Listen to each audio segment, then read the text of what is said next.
Buckmeister Village, your boy Buckmeister, twice the nice that you were used to, Shell Blemson, and today we are talking Eternals. So hi, if you're new here, my name is Buckmeister Cool from Meister Geek Media. I talk all sorts of geek media, from the comic books and the superheroes and the anime, and mangas and sci-fis and all of that good stuff. So if any of that interests you, please feel free to hit that subscribe button and that bell button so you never miss a video. So Eternals is here. I finally got to check it out. It only came out, I think, in my country yesterday, but yesterday I was not going to have a chance to see it. Finally saw it, and this movie is it's not terrible. This movie's not terrible. Okay, I think everybody that's screaming it's the worst thing ever, I don't think so. And this thing of it's Marvel's worst movie, not in my opinion. I don't think it's the worst movie. I think this movie has a couple of issues. I think that this movie is more frustrating than bad, and I'll explain what I mean. Alright, but before we get into all of that, let's talk about the good stuff in this movie. The action and the CGI, fantastic. The action sequences and the set pieces, most of them are good, actually, really good. And the powers and the way the characters use their powers, I really liked all of that stuff. That stuff was really cool and interesting to watch. Kumail Nanjiani, he brings it in this movie. He really, really brings it in this movie. Like, he brings it in terms of humor. He brings it in terms of emotion. Like, he is one of the most deepest characters in this movie, and I really liked him a lot. He's not shirtless, though. So, you know, guys, gals, and non-binary pals, if you were hoping to see this, it's not there. I mean, I don't know who wanted to see it, but when that picture was going around, people were like, "Holy crap!" But it's not in the movie. Maybe the sequel. Brian Tyree Henry. Oh my gosh, this dude is becoming one of my favorite actors. I mean, to go from Atlanta, and I know Godzilla versus Kong was stupid and ridiculous, but he still brought something in there for me personally. And to come to this and play this character, he's got a lot of range, in my personal opinion. Because Paperboy and whoever he played, I forget what his character's name is. In Faustus, I think it's Faustus. We'll talk about being memorable and all of that stuff in a second, because that is a problem with this movie. But yeah, Faustus, I think that's his name. Somebody will correct me if I'm wrong. But yeah, to go from Paperboy to Faustus, those are two different people, and he really brought it in this movie. And they do something with his character that I was like, I didn't think you were gonna do it. It's gonna be a big deal. It's too bad that it's wrapped up in this controversy, but I really liked what they did with his character and the way they took it and pushed it further and everything, and did some other things with his character. I was like, man, like Brian Tyree Henry and Kumail Nanjiani, they are the MVPs of this movie for me.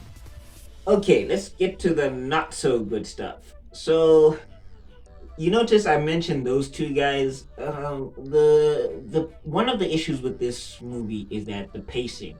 The pacing is a problem. Now, the thing is that it has such a very slow start, and they do something that I was just like, that's from the 80s and the 90s, and in the beginning they do something in the beginning like, this is, you did not need this. In fact, if you need this, it becomes an indicator that the story is going to be an issue. Like, you should not be doing this in the beginning. You've never done this in any other one of your movies, Marvel. Who signed off on this? Because now it seems posh and pretentious. That's another thing with this movie. Speaking of posh and pretentious, it is like they had three writers who were all posh and pretentious and high concept and wanted to do these highfalutin things, but now they all went in different directions. Like, this movie kind of has ADHD a little bit. And here's where it becomes frustrating. This is the part that makes it so frustrating, is that each one of those plots, had they been developed, or had one of them been the singular plot, and maybe the other two plots are not so prevalent, but they can just be seeds for the next movie. Maybe if they had done that, this movie could have been one of the greatest entries in Marvel movies. And I'm saying that seriously. I'm not even just trying to defend the Eternals or what. I mean, I know about the Eternals. Not a fan of the Eternals that way. I don't know everything about the Eternals, but the point is that if they had taken one singular plot, and it was the plot that I was really interested in, that they could have really expanded, and they could have included another bunch of cool things. They could have basically had a really cool. They could have had a really cool story. If I say any more, it's gonna lead into spoiler territory. And I guess if you can catch me on my other podcast that I do on this channel called Geek Men's to Shoot the Shit, when we talk about Eternals, which will hopefully be soon, then I can get into what exactly I meant with the cool idea that I had in my head that this movie gave me. But like, the thing is, all of the plots were really interesting. Could have been really, really interesting, but there's too many things, there's too many cooks in the kitchen, there's too many things, and the thing is, with an interesting plot, you can't just drop it halfway, and that's what they do this entire movie. They will bring up something super interesting. It'll be like, wow, I want to see that, and then it'll just disappear, and then it'll come back later in the movie, and you're like, I even forgot that you were a thing. What are you doing here? So yeah, I think the thing is, a lot of people who have watched this movie who are upset with this movie. Well, I mean, for me personally, I'm not so upset with the movie because I find that stuff to be ridiculous. But I am like, this could have really been something. This could have really, really have been something, and they could have done a whole lot of other stuff. And some of the stuff that they're doing in this, especially with some of the other characters, even though it comes in a little bit too late for me, they were gelling really well. They were starting to bounce off of each other. They were starting to talk to each other. They were getting to a place. They were getting to a place with all of the cast of the characters that they should have gotten to a lot earlier. Like they were almost there. They were so close to being there, but they didn't stick the landing. And like, also the end was a little bit anticlimactic. Like, Marvel, come on. This I thought we were done with the anticlimactic endings, man. No, I mean, Phase One didn't have anticlimactic endings. I don't think. No, Thor's finale was pretty good. Iron Man's finale was pretty good. I especially in retrospect.